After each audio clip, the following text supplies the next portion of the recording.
আলী ইবনে আবি তালিব আলাইহিসসালাম, যিনি রসুলুল্লাহ সাল্লাল্লাহু আলাইহি ওয়াসাল্লামের চাচাতো ভাই এবং জামাতা ছিলেন, ইসলামের ইতিহাসে এক অত্যন্ত মর্যাদাপূর্ণ ব্যক্তিত্ব।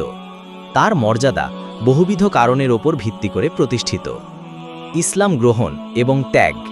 তিনি ছিলেন প্রথম দিকের মুসলিমদের একজন, যিনি শৈশবেই ইসলাম গ্রহণ করেন।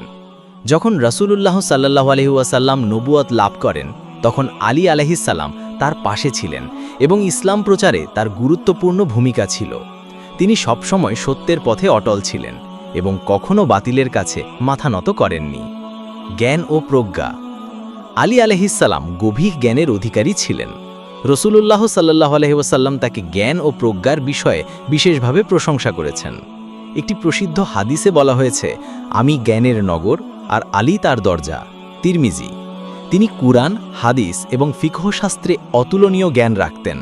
তার ভাষণ, চিঠি এবং উপদেশগুলো নিয়ে নহজুল বালাগা নামক একটি বিখ্যাত গ্রন্থ রয়েছে, যা ইসলামী সাহিত্য এবং দর্শনের এক অমূল্য সম্পদ। বীরত্ব ও সাহসিকতা। আলী আলাইহিসসালাম তার বীরত্ব ও সাহসিকতার জন্য প্রসিদ্ধ। বদর, উহুদ, খন্দক এবং খায়বারের মতো গুরুত্বপূর্ণ যুদ্ধে তিনি অসাধারণ বীরত্বের পরিচয় দেন। খায়বারের যুদ্ধে তিনি দুর্গের দরজা উপড়ে ফেলেছিলেন, যা তার অতুলনীয় শক্তির পরিচয় বহন করে। তার বীরত্ব শুধু শারীরিক শক্তির মধ্যে সীমাবদ্ধ ছিল না, বরং ন্যায় ও সত্যের পথে তার দৃঢ়তাও ছিল অতুলনীয়। ন্যায়পরায়ণতা ও শাসন। আলী আলাইহিসসালাম চতুর্থ খলিফা হিসেবে শাসন করেছেন। তার শাসনামল ন্যায়পরায়ণতা, সততা এবং জনসেবার জন্য পরিচিত। তিনি সকল প্রকার দুর্নীতি ও বৈষম্যের বিরুদ্ধে কঠোর অবস্থান নিয়েছিলেন।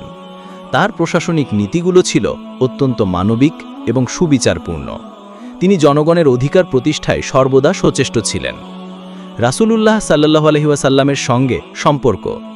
রাসূলুল্লাহ সাল্লাল্লাহু আলাইহি ওয়াসাল্লামের সঙ্গে তার সম্পর্ক ছিল অত্যন্ত ঘনিষ্ঠ। তিনি ছিলেন রাসূল সাল্লাল্লাহু আলাইহি ওয়াসাল্লামের পরিবারের সদস্য এবং তার মেয়ের ফাতেমার স্বামী।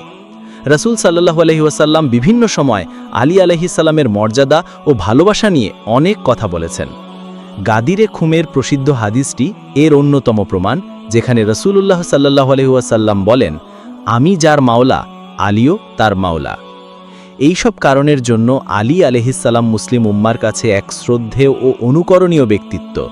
তার জীবন আমাদের জন্য জ্ঞান, প্রজ্ঞা, ন্যায়পরায়ণতা ও ত্যাগের এক উজ্জ্বল দৃষ্টান্ত। ভিডিওটি ভালো লাগলে লাইক, কমেন্ট, শেয়ার, সাবস্ক্রাইব করে দিবেন। আল্লাহ।